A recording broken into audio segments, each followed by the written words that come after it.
Ethereum did very well in 2021, being the biggest smart contract platform in crypto. We have Bitcoin, and then we have Ethereum, and then we have all of the altcoins. So really, Ethereum is the second largest blue chip in the crypto ecosystem. But over this past bear market, a lot of cryptos have done a lot of things to boost their ecosystems, to boost their tech, to really start to compete with Ethereum. And Cardano is one of those blockchains that did a lot in 2022, 2023, and now 2024. In this video, I want to dive into the tech, the adoption, and the investment potential of Ethereum versus Cardano, and really what has happened over this bear market to make these two much more competitive than they were last cycle. Remember, last cycle, Ethereum was the place for smart contracts. Cardano did not get smart contracts until September 2021, about 2 or 3 months before the bull market officially ended. So now, this time, rolling into 2025, both platforms have smart contracts. Both platforms are scaling. Both platforms have users and dApps and all of this competition.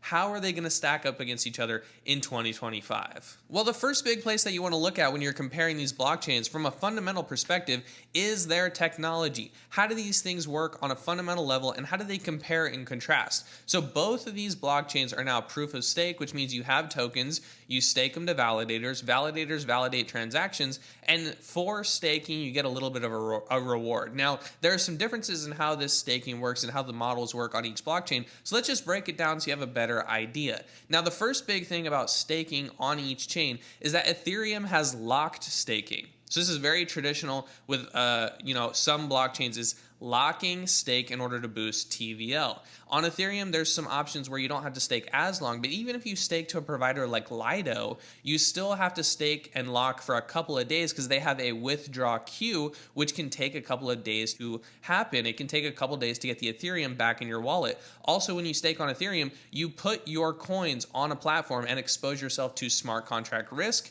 and a bunch of other risk as long as a withdraw time period lock, right? And so there's a couple things that Ethereum does that Cardano does not do. Cardano, when you're staking to a stake pool operator, which is a validator, same system, you take your ADA, you stake it to a validator, and you earn 2, 3, 4% ADA in return. But when you stake on Cardano, you do it natively in your wallet, and you never give up your tokens to smart contract risk. You never lock your tokens, which is why we always hear the memes of Cardano TVL is so low. Because Cardano, you don't have to lock your stake, you don't have to give up your stake to a smart contract, and you inherently lessen the risk that you're taking with your tokens that you own. Another very important difference between these two blockchains and staking is that if you want to open a validator on Ethereum, you have to have 32 ETH and you have to lock it up as a validator. On Cardano, anyone can open a validator at any time with I think the cost is maybe like 500 ADA to get started, right? But there's no minimum amount that you have to have in order to start a Cardano stake pool. The only caveat is while Ethereum requires 32 ETH, Cardano does not require any ADA, but in order to start minting blocks, you will need to be competitive, which will require some ADA to be in your pool to have the ability to validate transactions. Now, the difference is that on Ethereum, you have to have all your 32 ETH, whereas on Cardano, you can raise ADA from people in the ecosystem who stake to you, and then you can have enough ADA without ever purchasing ADA yourself. So Cardano, in my opinion, is a little bit more inclusive. Anyone with the technology, with the computer, with the requirements, with the information can run a validator, where on Ethereum, you have to have a certain amount of money to start. Rolling right off of staking, right off of validator requirements, the next big thing is going to be the ledger-based models. Now, we know Bitcoin runs on a UTXO ledger, Ethereum runs on an accounts-based ledger, and Cardano takes Bitcoin's UTXO ledger and makes it into an eUTXO ledger, which allows smart contracts to be on it.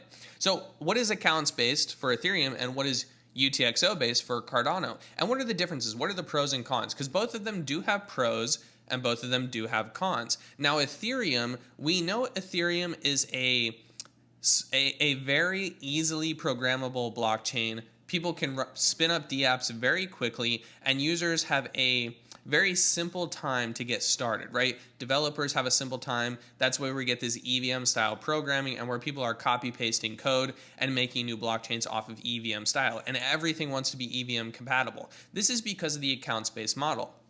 The accounts-based model mixed with EVM programmability is very, very simple for developers to get started. It's very, very simple to keep track of funds, and keep the system continuously like a bank account. Accounts-based model makes your wallet like a bank account.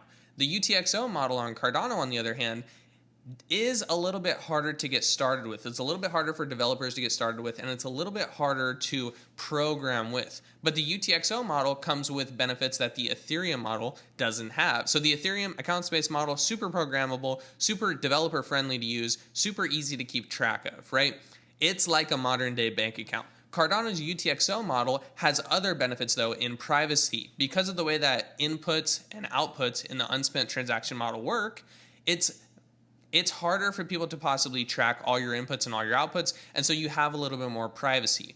You also have a little bit more security in the chain because it's harder to roll the chain backwards, right? It's harder to mess up the blocks because every transaction works independently, allowing the state of the blockchain to be known a little bit easier and allowing parallel chain processing to work easier. Every transaction is its own transaction and it doesn't rely on other transactions in the blockchain. So for example, on the Ethereum accounts-based model, if one transaction is messed up, then every other transaction is requiring on that bank balance to be true, and so you have a cascading effect where everything is wrong. On the UTXO model, every transaction is independent of each other, so the next one cannot happen unless the other one happens and is completed. It allows for a much easier state of the blockchain and a much easier processing of all of the blocks in the UTXO. Which ledger model you want to use is really, it's up to the pros and cons that you see. I think people are getting more accustomed to using UTXO models. They want to be a little bit more private. They want to be a little bit more secure. And as Cardano scales, UTXO is going to be very important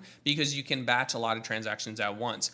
Ethereum was very, very similar to the modern banking model, which made it very adoptable and very programmable. And maybe if you want to do something very quickly or have a very fast blockchain like Solana or something like that, it might be a better way to go. The last big thing technology-wise, after we have the validators and the staking model and how these ledgers work, is the transaction fee model. We are very familiar, and it's very famous that in bull runs, Ethereum has very, very high gas fees. You could be minting an NFT and pay hundreds of dollars in gas. This is because the Ethereum fee structure is a bidding model. Those who want to go faster, those who want to go first, pay a little bit more, right? It's a pay to win system. On Cardano, because of the UTXO model, it has a more predictable fee structure. So instead of having gas and having a bidding system, you pay a couple ADA based on the size of your transaction, and it kind of scales linearly. Bigger sizes in transactions pay bigger amounts of fees. Smaller transactions pay smaller fees with a base fee of like 0.17 ADA, okay? And so this, to me, as a retail investor, is a big turn on for Cardano and a big turn off for Ethereum. A big reason why when I got started, I was very bullish on Cardano, and I still sit bullish in Cardano, in the Cardano ecosystem, is because I value the security that the UTXO brings. I value not having to pay hundreds and thousands of dollars in transaction fees, right? That was always a big turnoff for me. I always valued being able to hold my own tokens while they're staked in my wallet and not having to trust other people, not having to pay massively high gas fees, not having to, kind of deal with the 32 ETH validator. As a retail investor, the technology of Cardano just made a little bit more sense for me and the things that I desired. So that's the technology. That's how people are breaking this down of Ethereum for Cardano. But regardless of technology, we know that the best technology does not always win, right? The best technology does not always win, and what does matter is further adoption of said technology. Every investment you make, you need adoption, you need people to use it, and you need there to be a reason for it to succeed. So how do the adoption of these two chains compare to each other? Well, first, Ethereum has the best adoption of all smart contract platforms currently. Right behind Bitcoin, it's the second largest blockchain.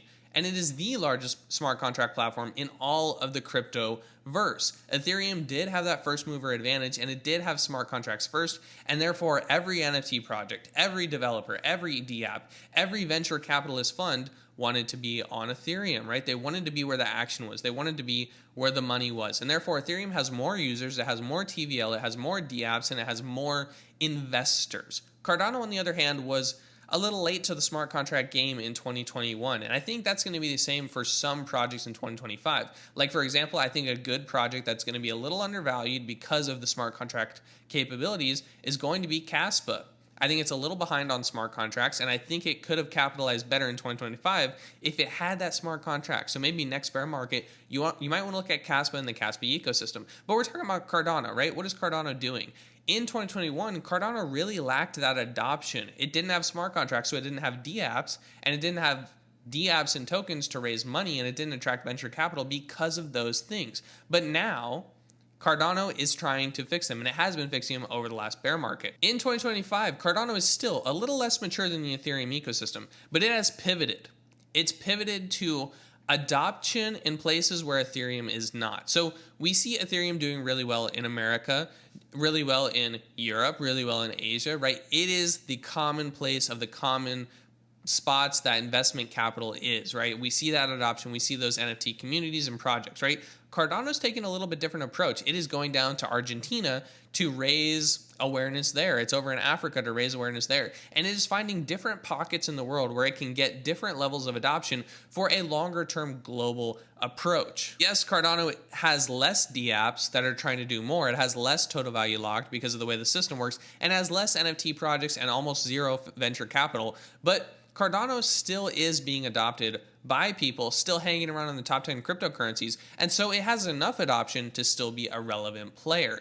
As the technology grows, what we just talked about, from a retail perspective, I think there could be a reason why we see some of that Ethereum adoption flowing to other blockchains like Cardano, Algorand, Caspa, Tezos, ICP, Solana, a lot of other chains doing a lot of other interesting things. Cardano has been working all bear market to build features like scaling, like governance, like pipelining and transaction speed and Hydra and all these dApps and Catalyst and governance and all these things in order to compete with Ethereum adoption. So still, Ethereum is the largest by adoption and has that most adoption, but everybody knows that. And I think everyone also knows that third generation blockchains are finding new ways to pivot and new ways to grow in order to steal some of that adoption, just like Ethereum's trying to steal adoption from Bitcoin.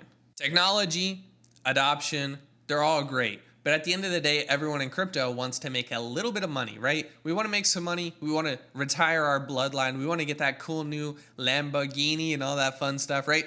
What is the investment potential of Ethereum versus Cardano? Now, Ethereum is much like Bitcoin. I think a lot of the degens think about Bitcoin as this big player, right? It's a good way to make some returns. But we know, why do people invest in meme coins? They want the 1000x, they want the 100x, something that Bitcoin cannot give them. Cardano does have a little bit more room to grow as an ecosystem compared to Ethereum. There could be more investment potential in Cardano because it's just a smaller market cap project at, I think market cap ranks 6 or 7 right now compared to Ethereum being at number 2. So with Ethereum, you get a less risky asset, a more stable asset, and an asset that has a lot of things back in it. A lot of developers, a lot of venture capital, a lot of dApps, and a lot of users. With Cardano, you take a little bit more risk for a little bit more return in order to be an early adopter of the ecosystem, especially an early adopter of the dApps on Cardano. On Ethereum, you might have less room to grow, but you have more access to venture capital, you have more access to funds, and people are more willing to risk their money in that ecosystem. With Cardano, you need to use protocols like Catalyst funding and governance proposals to get funding if you need it. There's not as much venture capital, but there is more theoretical room to grow in a riskier ecosystem with dApps that are not as large in market cap as, say, Ethereum dApps. For example, Ethereum, multi-billion dollar, hundreds of billions of dollars project, right? Cardano is around, I think currently today, maybe it's less than $100 billion market cap. And then the protocols on each platform, you have Aave and you have Uniswap on Ethereum that are billion-dollar lending protocols and dexes. Cardano's lending protocols and dexes are around $100 million or $200 million currently. So you can see the difference. Uniswap and Aave, they've survived a bear market. They've been around since 2021. Same thing with Ethereum being around since 2018 or so, or even early 2015, right? Cardano has been around since 2018, but the dApps have been around since 2021, 2022. And so we have this thing where Ethereum, less risky, but less potential for gains. Cardano, more risky, more potential for gains. And I know which one I want to be in. So to wrap this video up, after all that we've said, investment, adoption, technology, what do I really think from a retail investor's perspective? I think that both chains are very good and you'll succeed in either one, right? I think Ethereum has a lot of adoption. It has proven that it is really good for smart contracts and that people love it. People want to use it, right? I hold Ethereum. I also think that Cardano can be a better long-term bet because of the way that their roadmap's working and because they kind of prioritize the retail investor's perspective or investments in a longer-term fashion. For example, I think that Ethereum is doing great, but it is scaling in a little bit different way than Cardano. Ethereum is scaling with the use of L2s, but the Ethereum Foundation and the Ethereum developers are not actively building and controlling those L2s to be the most beneficial for the Ethereum protocol.